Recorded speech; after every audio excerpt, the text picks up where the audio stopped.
En analysant la récente controverse entourant la suggestion d'un représentant de l'OTAN selon laquelle l'Ukraine pourrait céder des territoires à la Russie en échange de son adhésion à l'OTAN, plusieurs points importants émergent.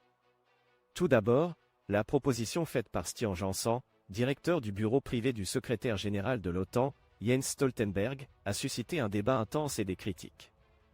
Les responsables ukrainiens, dont le porte-parole du ministère des Affaires étrangères, Oleh Nikolenko, ont condamné l'idée comme « ridicule » et « absolument inacceptable ». Ils soutiennent que l'Ukraine ne devrait pas échanger des territoires et que l'Alliance ne devrait pas envisager de telles propositions. L'OTAN s'est rapidement distanciée des remarques de Jansan, réaffirmant son engagement à soutenir l'Ukraine et à parvenir à une paix juste et durable. Cela indique que la suggestion de Jansan ne reflète pas la position officielle de l'Alliance. Cependant, le fait qu'une telle idée ait été mentionnée soulève des inquiétudes sur les dynamiques internes et les opinions divergentes au sein de l'OTAN concernant le conflit entre l'Ukraine et la Russie.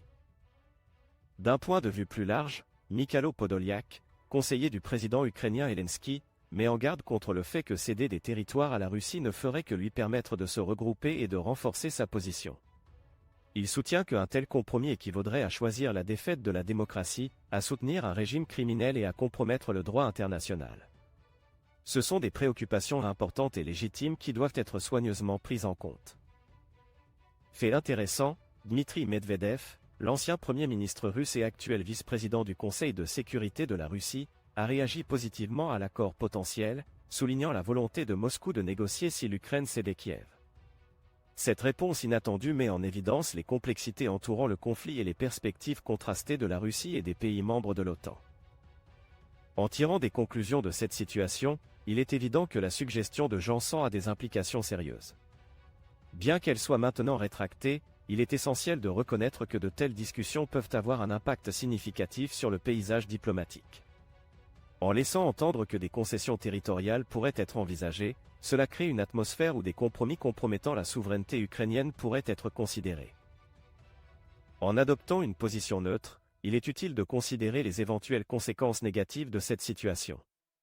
Offrir des terres en échange de l'adhésion à l'OTAN pourrait créer un précédent dangereux, suggérant que les différends territoriaux peuvent être résolus par de tels échanges. Cela pourrait éventuellement ouvrir la voie à des propositions similaires dans d'autres conflits à travers le monde, menaçant la stabilité des frontières internationales et érodant les principes des nations souveraines. À la lumière de cette analyse, il est crucial d'encourager les spectateurs à partager leurs réflexions sur ce sujet. Que pense-t-il de la suggestion faite par Jansan ? Existe-t-il des solutions alternatives au conflit entre l'Ukraine et la Russie qui devraient être prises en compte ? Faites-le nous savoir dans la section des commentaires ci-dessous. Enfin, nous rappelons aimablement aux spectateurs de s'abonner à notre chaîne YouTube pour rester informés des derniers développements géopolitiques et de partager cette vidéo sur les plateformes de médias sociaux.